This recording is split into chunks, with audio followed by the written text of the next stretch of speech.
Hello everyone, I'm the Real Solid Snake and welcome back to another episode of the Irish Critics. So, here we are, the final part of the Teenage Mutant Ninja Turtles live action trilogy. This is Teenage Mutant Ninja Turtles 3.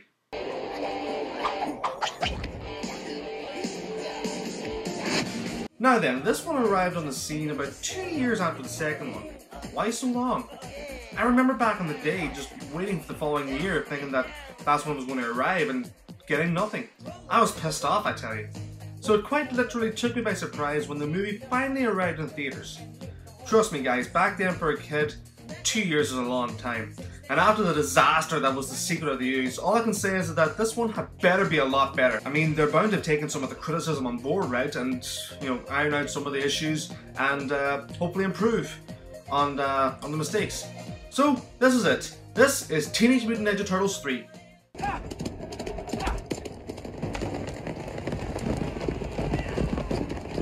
Oh, I'm sorry, I seem to have stuck on the wrong movie. This is clearly not Teenage Mutant Ninja Turtles 3.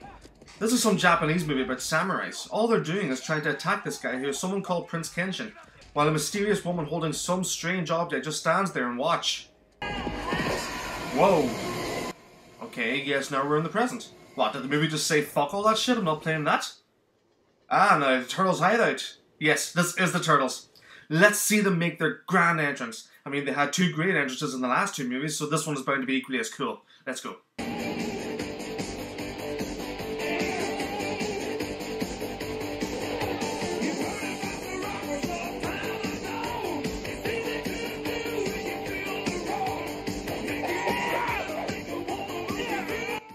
Oh my god! What have they done to the Turtles? They look awful! Look at their faces! Look at how they speak! Jesus, the animatronics were bad enough in the last movie, but now instead of fixing it, they had to make it worse. And what the hell are they doing? These four ninjas who are supposed to be training hard are just stupidly dancing to ZZ Top. Where the hell's Splinter in all this?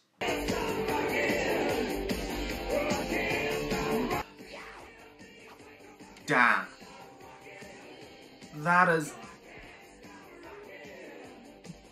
Damn. That is shockingly bad. I mean, my god. He looks worse than the Turtles, but that's okay. It ain't that bad once you hear him speak. Have patience, my son. Oh, what a load of shit. So April arrives to give the guys all presents, one for each and every one. Michelangelo is given a lampshade, Donatello is given an old radio, Leonardo is given a book on swords, and Raphael is to receive a fedora hat. And what does Michelangelo do with the lampshade? Elvis Presley in Blue Hawaii. Don't worry guys, hopefully there isn't any more moments like that. You know, the moments that make you cringe. And for Splinter, he brings him a magical scepter. Oh, fancy. I wonder if this will be important. So back in ancient Japan, Kenshin is being scolded at by his father Norinaga. Here we can also see this man here, Walker, who is an English trader. And these folks are our villains of Teenage Mutant Ninja Turtles 3. No, that's no joke. Yes, these two unknown fuckers are our bad guys. That makes no sense. Are you telling me that the guys who created this villain didn't have enough bad guys from the source material of the comic books or the cartoon to bring into the third movie? What about Baxter Stockman, the Rat King, the original Bebop and Rocksteady, or even Krang? Yeah, that's who I thought it was going to be. I thought it was going to be Krang. I mean, it was the logical choice. But no, these two idiots are our bad guys. Bullshit, bullshit, bullshit. Well, if you're having it in ancient Japan, you can't have those bad guys since they ain't born yet. Well, that's exactly the point. Why is it set in ancient Japan? It should have been set in present day. Why decide to set it in ancient Japan at all? Anyways, Kenshin then goes and takes out the scepter. Hey, just like the one April has in the present.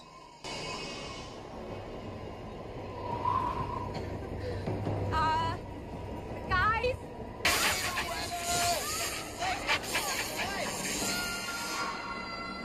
No way! So April is now sent back in time and Kenshin is brought into the present. So I guess the Turtles have to go and rescue her, right? Already this movie is starting to piss me off. So upon arrival, April is thrown in prison by Norinaga.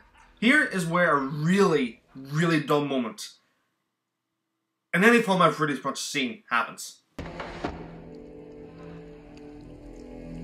Casey?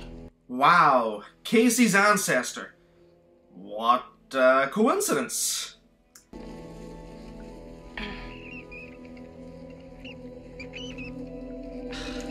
Yeah, you look familiar too. And Splinter's ancestor. What an unbelievably stupid coincidence. Oh hey, Casey Jones is back. Maybe he'll join the party. Nope, he's just there to babysit this movie and be the comic relief. What bullshit!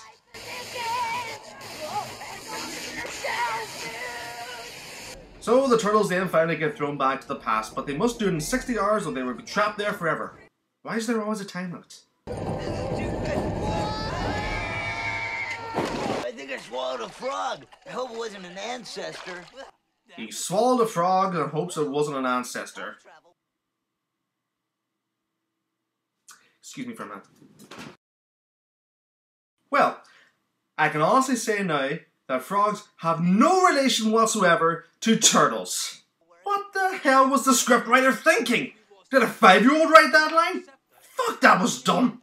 So, unfortunately, Michelangelo gets kidnapped and he, well, doesn't help that he has the scepter with him. So, do the turtles go rescue their brother?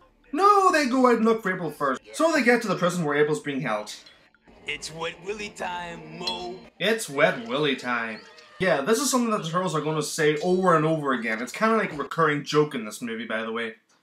Anyways, they rescue April and, Casey's ancestor. Then they make their way to the river. Wow, a Legorama. Swing.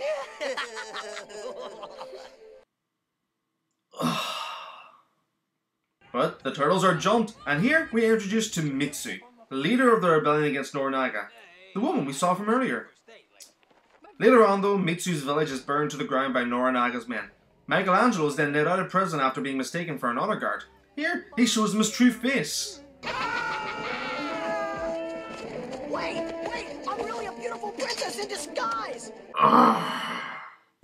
And then he manages to rescue a boy named Yoshi. And folks, let me tell you, if you're dying, the last thing you'll want is a turtle giving you mouth-to-mouth resuscitation.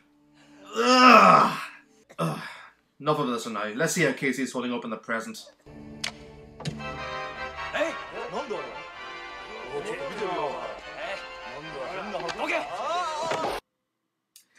just leave you to it, Casey. So Michelangelo starts teaching the people of ancient Japan all about pizza. Pizza.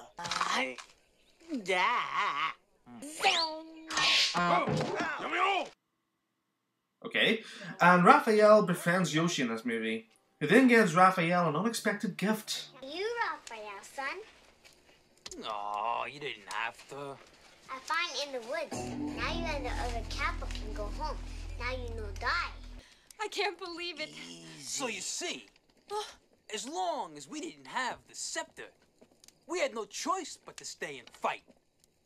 Right? Mitsu? Is that for real? Yeah, it's not like we want to drag this movie out any longer than we have to. So, after all that, the past Casey kidnaps Mitsu. Wait, what? Raph, give me the scepter. Oh. Yeah, he does, and brings her to Norinaga. So that means the Turtles have no other option but to go and fight Norinaga and Walker. Getting totally vertical. So they go through a bit of fighting, boring fighting, and save Mitsu. Along their way on their escape, they come across a scroll. The Battle of the Thousand Swords. 4 demons defeated the daimyo and his army, but it was only a legend. Just a legend? Now, I gotta say, you've known the Turtles for like a day or two now, and you clearly had excellent knowledge of this so-called legend. It didn't cross your mind that the legend could be true by now? Oh, and look, Norinaga finds them. Hey, you were expecting maybe the Addams Family? Oh, what? Does any ridiculous line in this movie surprise you by now? So they go through some more boring fighting until Norinaga is finally defeated. And it's up to Leonardo to deliver the final blow. There. Short enough for you?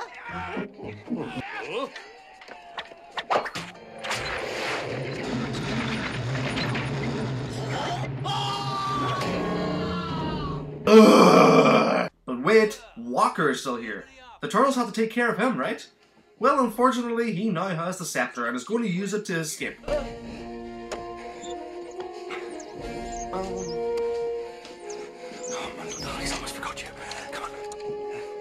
Oh yeah, don't forget your bird. That's really worth risking your life and freedom over. So then on the rooftop, Walker is cornered by the turtles and tries to make his escape.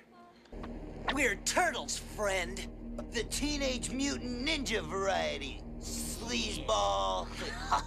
Yeah. So then he throws a scepter in the air to distract the turtles. But the past Casey, who is apparently back on the good side now, launches a fireball at him.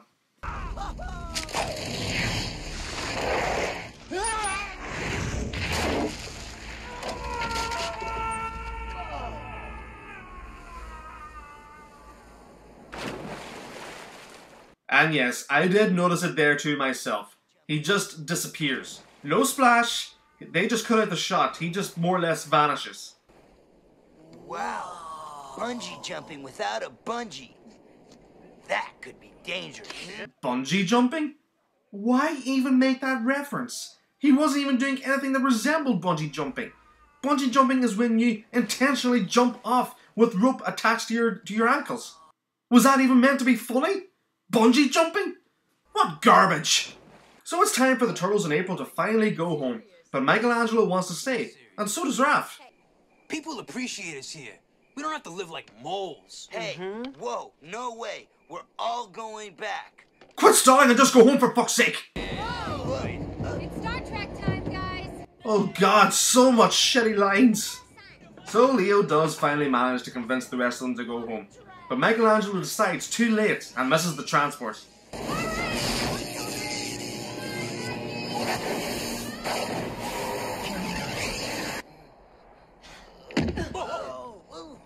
Michelangelo?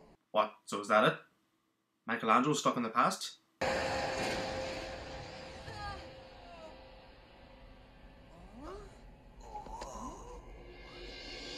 No, of course not. It's just a way of making the audiences gasp.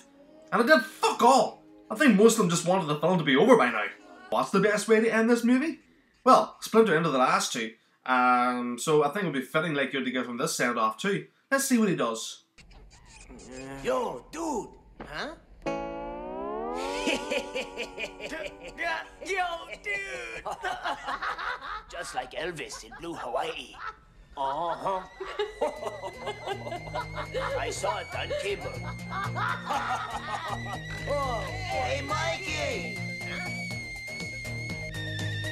Ralph? Donnie? Leo? What?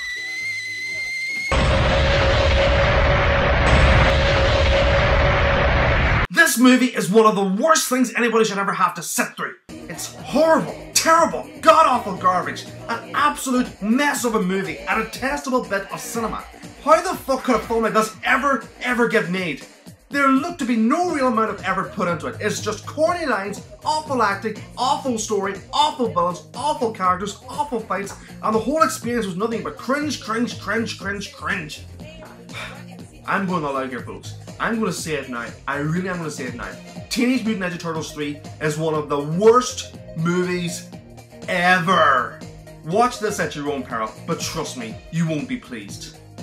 And you've also got to look at it from the perspective of a Turtles fan like myself. It royally pissed me off. The fact that there was no bad guys in the show that we identified with, and the fact that it took place in ancient Japan when it shouldn't have.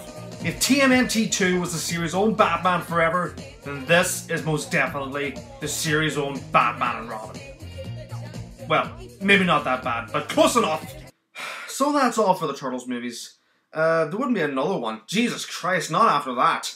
It wouldn't return to cinemas until 2007 in the CGI movie TMNT, which I haven't seen but I've heard is decent enough, but I'm not going to go out of my way to watch it. What's that? They're making a new live-action movie called Ninja Turtles coming out in the summer of 2014? Wow, and who's the brains behind this? Huh.